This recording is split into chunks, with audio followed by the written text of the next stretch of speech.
Hi, everybody, and welcome back for another chapter of Sri Nisargadatta Maharaj's I Am That. And today we will be looking at chapter 100, Understanding Leads to Freedom.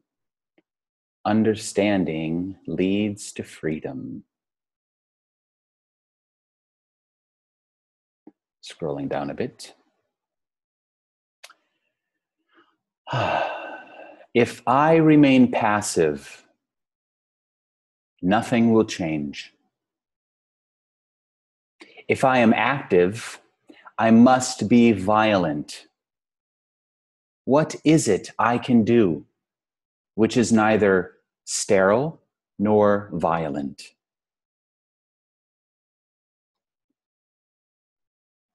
Of course, there is a way which is neither violent nor sterile, and yet supremely effective. Just look at yourself as you are. See yourself as you are. Accept yourself as you are, and go ever deeper into what you are.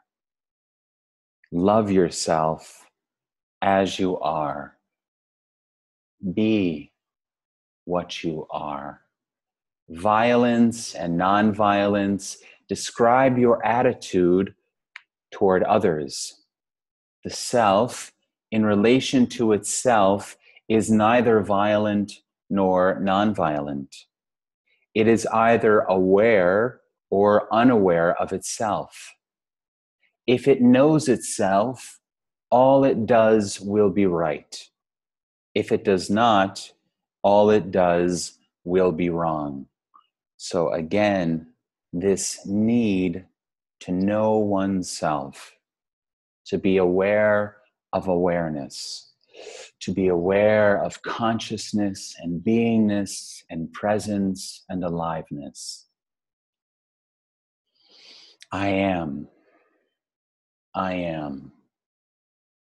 This is neither sterile nor passive nor violent, to be aware of oneself. If you remember the ending of yesterday's video, I am, I exist, I am present, I am aware, and I like it. I love to be aware. I love to be. I love to be. I love to be. So reside in the heart. In the heart, you are safe, and you are, I was going to say productive, but by resting in your heart, there is a positive effect that ripples outward. By realizing the self, by becoming free of the ego and the mental concepts and ideas and self-images, we affect the one. We affect the field of consciousness. When we wake up, to whatever degree we are waking up to this, it affects everybody else on the planet. This is where we are all going. Humanity is waking up more and more every day, it appears. We come from God, we are with God, and we will, of course, end up with God. There is an evolution and an awakening and a blooming like a flower that's just blooming and opening. Sometimes it feels like it's taking a long time to open and to blossom and to bloom, but it is happening. So don't prevent it from happening. Stay focused on this path of love and awareness, affectionate awareness, presence of being. I am that I am.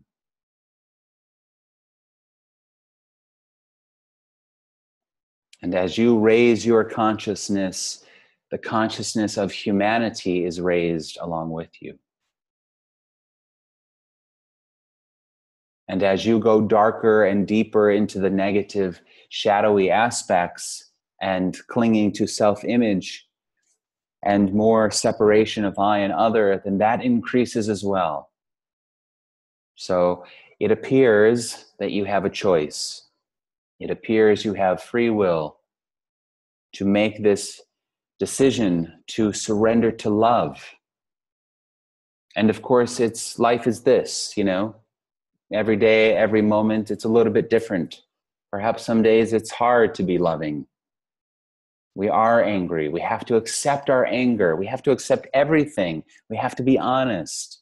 That's all. Just be honest about what is arising for you, what is happening for you. What are you thinking? What are you feeling? It's two simple questions that we can use throughout our day to remain mindful and aware so that we're not in denial and we're not being moved by unconscious activity or belief.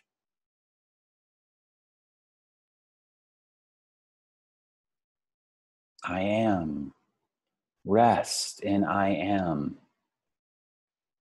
It is not passive. It is not sterile. Nisargadatta was a cosmic force. Years later, we're still reading his words. Jesus, Buddha, St. Francis of Assisi, all of these great beings from the past, they were so powerful in their presence, just in their presence, in their love. A bright light cannot be hidden. It continues to shine. And after they die, their mind, their mentality, their ways, their memories are left for all of us, and they still have a positive influence on the world. There is no death for the Atman.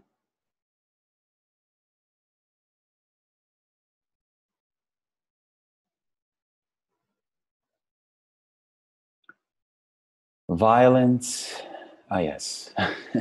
What do you mean by saying, I know myself as I am? Before the mind, I am. Before a concept, I am. Before a self-image, a vision, a thought, I am. This presence of being is. The awareness is. Life is already. Before any thoughts about it happen. The thoughts are secondary. The beingness is primary. I am is not a thought in the mind. The mind happens to me. I do not happen to the mind. And since time and space are in the mind, I am beyond time and space, eternal and omnipresent. Time, space, concepts in the mind. But I am not the mind. I am prior to the mind. Therefore, I am beyond the concepts of time and space. Yesterday, Nisargadatta said, in reality, you are infinite and eternal. In reality, if you want to know the reality of your beingness, you are infinite and eternal. And yet in this moment, it is fresh and new. This moment has never been lived before. So it has both qualities, new, fresh, alive, and yet deep, deep, eternal, timeless.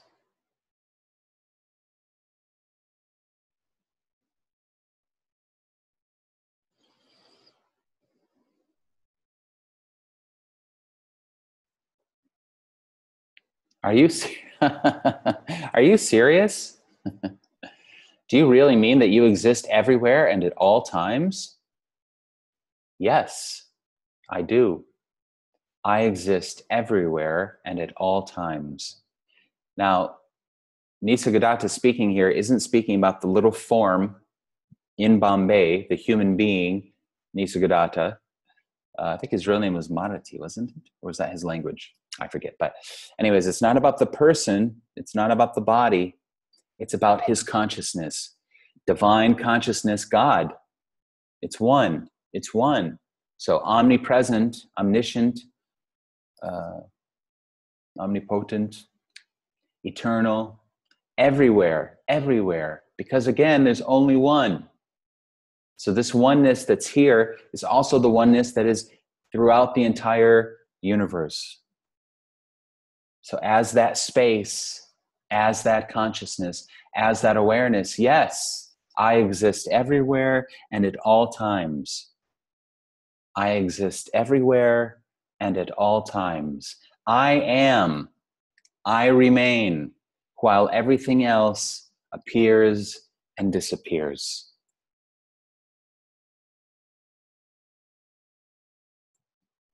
To me, it is as obvious as the freedom of movement is to you. Imagine a tree asking a monkey, "Do you seriously mean that you can move from place to place?" And the monkey saying, "Yes, I do." So the tree is locked and rooted, and the monkey is jumping from place to place. Are you also free from causality? Can you produce miracles? The world itself is a miracle.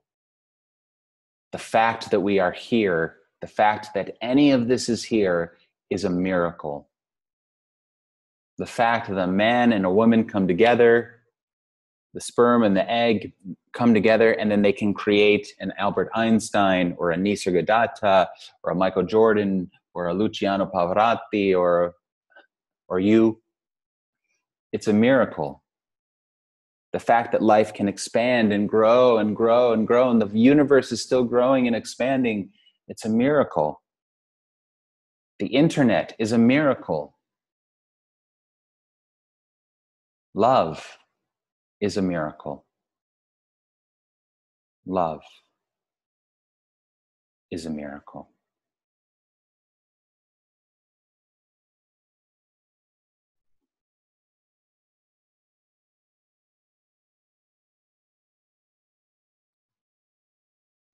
I am beyond miracles.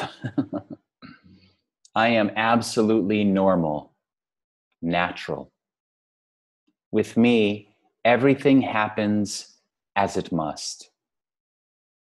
I do not interfere with creation. I do not interfere with creation. Everything is unfolding according to its own nature, and I allow that, I accept that, I don't interfere. I don't fight or struggle with what is. Of what use are small miracles to me when the greatest of miracles is happening all the time? Whatever you see, it is always your own being that you see. Oneness seeing oneness. God seeing God. Go ever deeper into yourself. Seek within. There is neither violence nor non-violence in self-discovery. The destruction of the false is not violent. The destruction of the false is not violence. Remember, you can only lose what you are not. And a thought that comes and goes, self-image, which is always changing throughout the day, depending on what's happening, these things are false. You can leave them, you can let them go, you can lose them, and it won't affect your true, essential beingness, Sat Chit Ananda, beingness, awareness, bliss.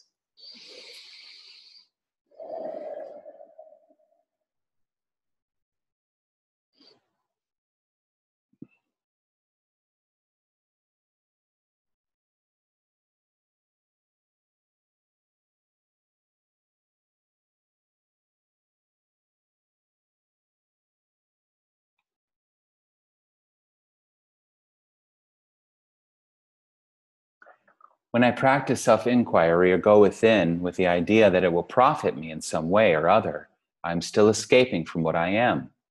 Quite right. This is not about adding something to the ego or acquiring something for the ego, the false self. True inquiry is always into something, not out of something. When I inquire how to get or avoid something, I am not really inquiring. To know anything, I must accept it totally. To know anything, I must accept it totally. To know suffering, to know the false self, to know the world, I must bring it into conscious awareness. I must investigate it, question it, look at it, see its nature, accept it, love it as a divine creation, and allow it to go. Let everything come, let everything go. Find out what remains. Find out what is all the time.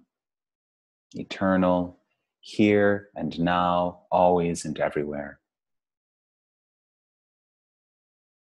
What is always present? You, the deepest essence of you, as awareness, as beingness, in a sense, as pure, formless consciousness, as life. As life, you are always here. Now is always here. You cannot escape this moment, this being. There is no separation.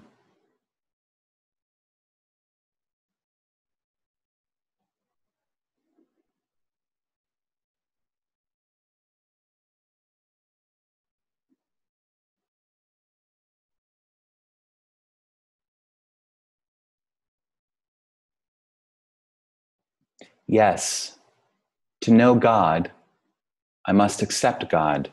How frightening. Before you can accept God, you must accept yourself, which is even more frightening. The first steps in self-acceptance are not at all pleasant, for what one sees is not a happy sight. One needs all the courage to go further. What helps is silence. Look at yourself in total silence. Do not describe yourself. Don't go into the mind of description. Look at the being you believe you are, and remember, you are not what you see. You are nothing perceivable or conceivable.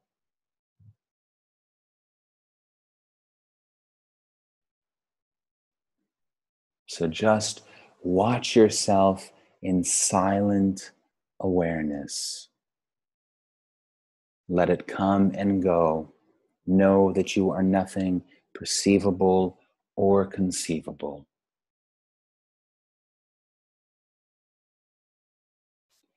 This I am not.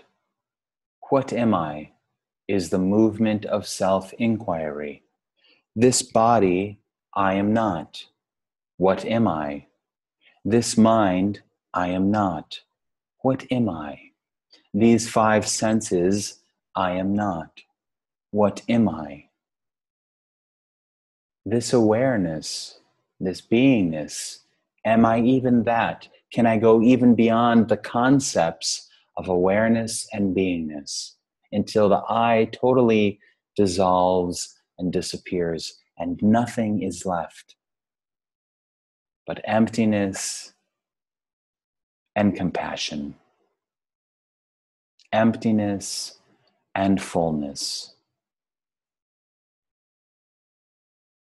What is emptiness and fullness? Always and already, this is emptiness and fullness. Without a self, without a person, without an ego, without an entity.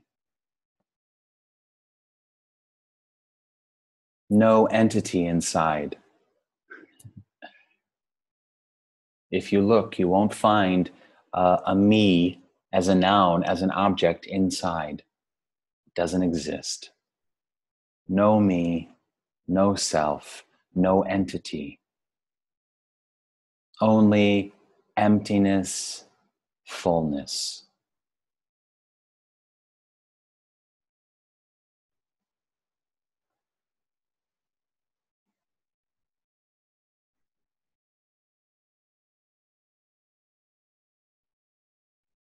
There are no other means to liberation.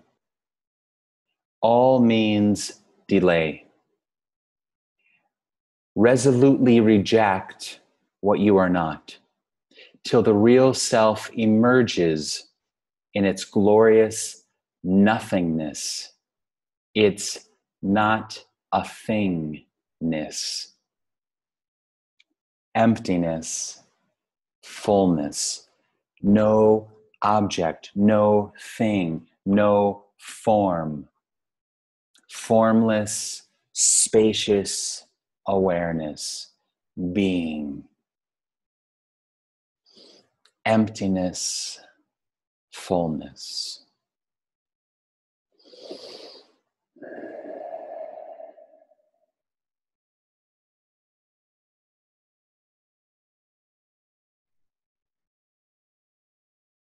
Emptiness, fullness. This is the absolute supreme reality, and you are that. This is the Parabrahman.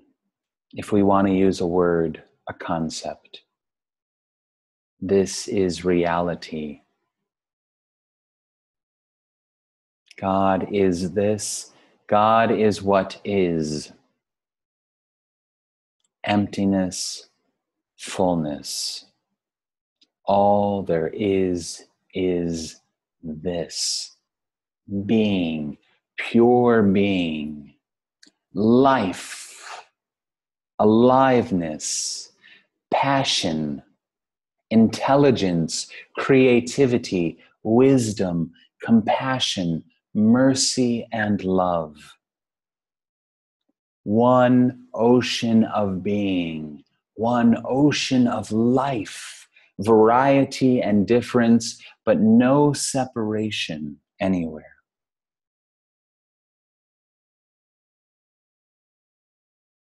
No ego, no person, no entity, no one, no self, no thing.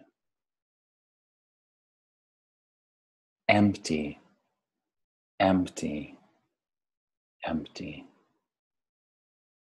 Silent, still.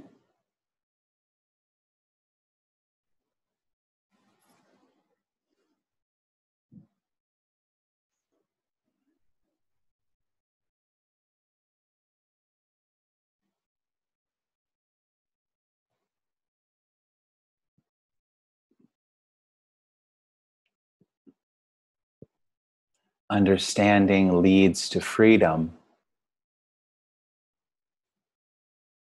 Definitely the first step. It's helpful to understand, at least conceptually, what you are and what you are not. And then with that intellectual understanding, which also provides a bit more faith in the process, then the self-inquiry takes place. Okay, that resonates as being true to me. I'm not the body. I'm not the mind. I'm nothing perceivable or conceivable. I'm not an object, a thought, a form, a sensation. So what am I?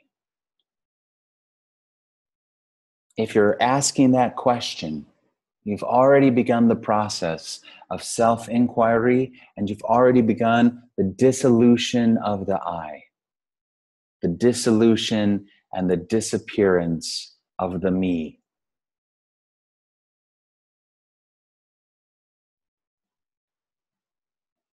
Look at yourself in silence. Ask in silence, who am I? What am I? What is here? What is now? What is this that is alive? Am I this aliveness?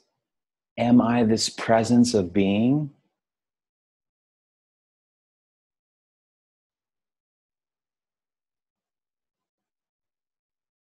If I am perceiving something, can I be that which I'm perceiving? Or am I the perceiving itself, the awareing itself, the space itself?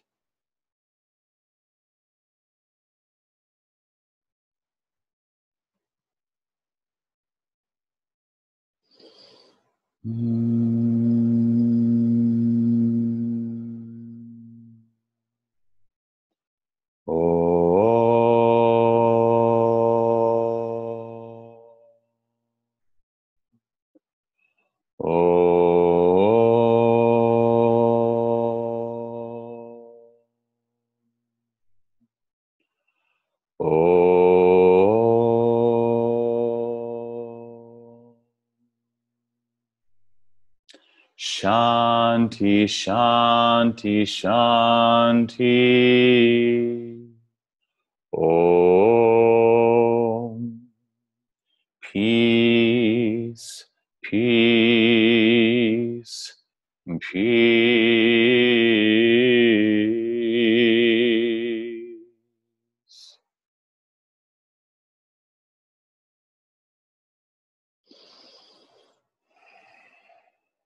Thank you, Nisargadatta Maharaj. Thank you, Cosmic Force, Parabrahman. Thank you, Life. Thank you, Grace. We'll see you again for the final chapter of Sri Nisargadatta Maharaj's I Am That. Namaste.